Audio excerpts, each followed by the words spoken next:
apparently Kim Kardashian is being called out by the UK and Australian media because she's refusing to drink the Kool-Aid and apologize to Kate Middleton for making some kind of statement. I'm going to go look for Kate or something like that when, Kensington Palace was sending out all these fake photos of, Kate 1.0, 2.0, Kate 3.0, and Kate 4.0. And they, all of which they say are truthful images of Kate at this point, and the whole thing. They're rewriting history, which is an expertise I think they all have, and they're demanding that all these Americans apologize to Kate, but there's no demand that Kate apologize to Meghan for letting everybody believe Meghan made her cry on her wedding day when it wasn't true. And she held on to this for years, right? She never owned up to her own transgressions. And, the photo that she doctored was not the only one, apparently. She has a modus operandi of doctoring photos, and she's a photographer, so she's obviously held to a different standard than somebody else who isn't, right?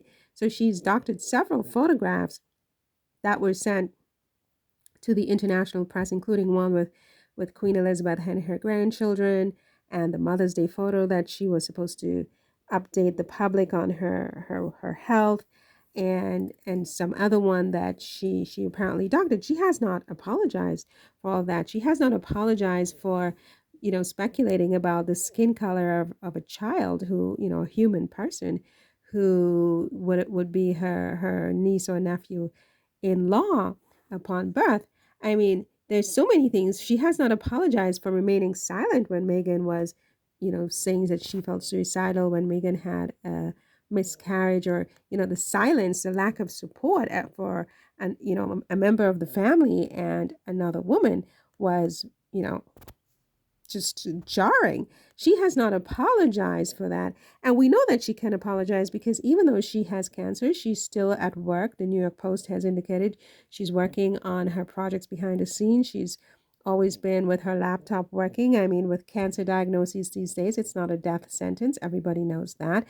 She was well enough to go to the farm shop with her husband. I mean, you saw how she was bouncing with energy and health. So she's well enough. It's not like people are acting as if she's on her deathbed and, let's do our last, will and testament.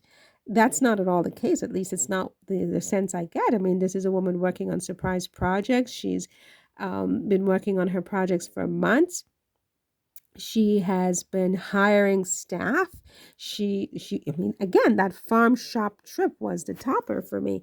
So the idea that everyone should go kiss Kate Middleton's boots because they, wondered aloud what's really going on with her is pretty rich, I would say. And, it shows the power, I guess, of these people. I mean, she was not, voted into princesshood or anything like that. She married into a situation to a man who was born into a situation. He had to achieve nothing. He had to take no tests, nothing. Everyone should just get down and kiss his boots because, that's his birthright to have his boots kissed.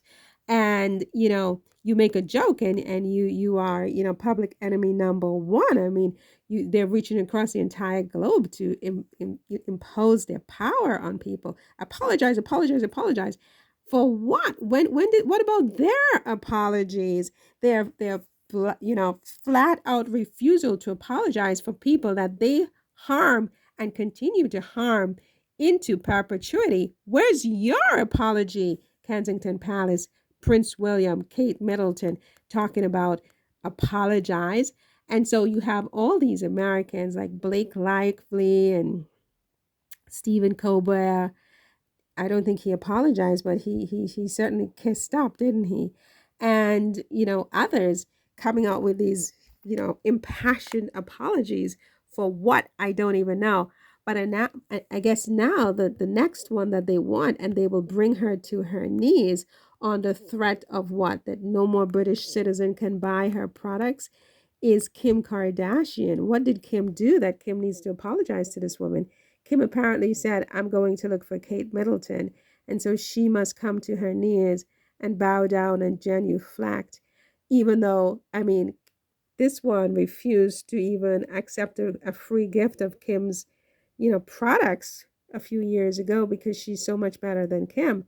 I mean, look, I'm not a Kim Kardashian fan. And like Tisa Tell says, I mean, which was hilarious. She was like, I can't believe I'm sitting here having to defend Kim Kardashian. And I kind of feel the same way because I'm not a Kim fan. I don't, talk about her the way Teaser does and other people do. But I mean, she's not like my kind of a like person. We don't vibe, but at the same time, she's a person, right? And she's a mogul in her own right. She has had her own achievements and so on and so forth. Why should she have to kowtow and bow down to this woman? I mean, Kate Middleton, with all due respect, hasn't achieved as much as Kim Kardashian, if you really think about it, right? Despite how Kim got to fame. I mean, she has used her fame to make better of herself. I mean, there are many people who took their fame and created a total and complete stinking mess, right? I mean, it's complete filth. I mean, some people come to mind very readily in the news right now. Kim took it and she created $1 billion empire, and she has her thing going on. We don't have to have the same lifestyle. But the notion that, Kate is so superior that Kim has to now come on her hands and knees. I reject that too if I were in Kim's place. I mean, the nerve, right? The nerve.